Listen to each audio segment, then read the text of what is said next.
Hi guys, this is Chris with Rakombu, and I'm here with the Asus Zenfone 2, the latest smartphone from Asus, which shares more than a few things in common with the LG G3, our favourite phone of last year. For a start, it's a 5.5 incher, although it doesn't sport the same beautifully sharp Quad HD graphics of the LG G3. It does have full HD resolution.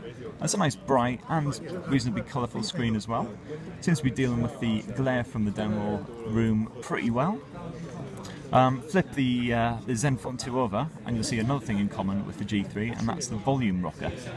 So it doesn't have a full power button and everything on the back like the LG G3. The power button's actually found here on top. But the volume rocker does sit naturally under your finger, so if you turn the phone on, there, you'll see you can quite easily change the volume just with a tap. And since it's a 5.5 inch phone, that's quite good. It means you're not reaching about on the edges of the device, although the power button on top is a little awkward to get to when you're playing with just one hand.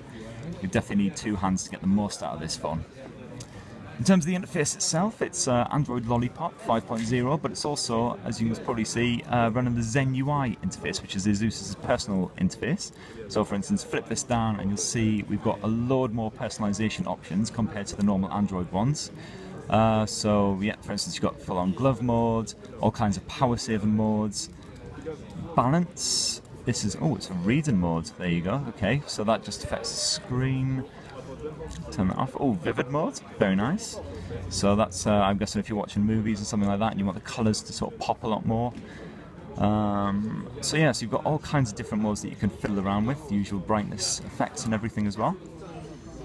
Go into the settings and you'll find tons more options in here as well. For instance, there's a kids mode which you can use if you're a parent. You basically don't want your child to be on the phone non-stop. And you can also customize exactly what apps they have access to, which is always handy. Don't want little Jimmy going on and seeing any adult websites that you shouldn't be looking at. In terms of the actual performance, there's a 64-bit Intel Atom quad-core processor packed away inside there, and certainly just from having a quick play with it, it certainly seems incredibly nippy. Apps load up almost instantly, and so far we haven't seen any kind of irritating stutters or anything like that, so fingers crossed with sort of prolonged usage, you'll find that the performance is really, really good on it. There's a 3000 mAh battery which Asus reckons can charge to 60% in, I think it was about 38 minutes, which is pretty impressive. See if it can actually hold a full day of charge, of course, so again that's something we'll be testing in the full review. But also Asus is really concentrating on the cameras on this phone, so you've got a 5 megapixel up front and a 13 megapixel on the back here. And if we go into the camera app, so far we've had a bit of a play and we are very impressed with the results. So for instance, we've got a nice bowl of fruit here, conveniently placed. So let's just get there. So let's see if we can get this. We can take a snap. This is on full-on auto mode at the moment.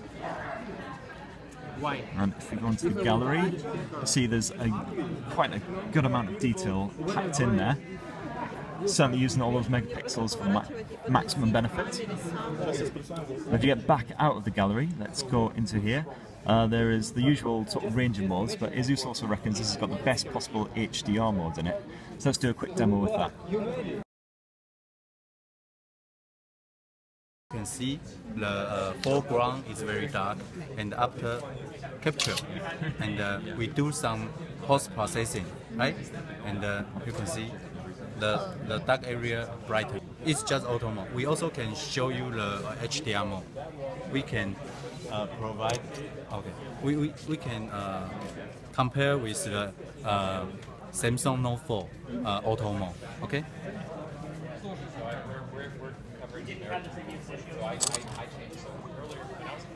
Yeah. Auto mode, both the auto mode. Okay. So for the HDR mode, we provide a much brighter backlight. Right? Much brighter. So right now we can turn on the HDR mode.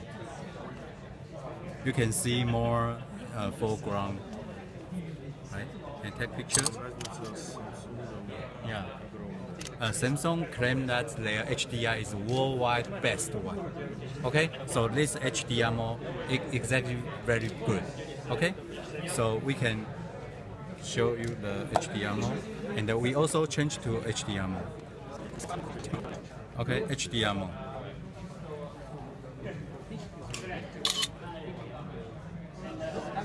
And in the future, we will do some improvement.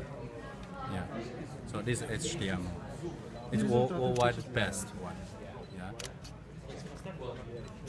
And you can see that not only the HDR mode, but also the auto mode.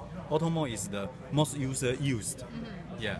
So I think auto mode is also very important for user.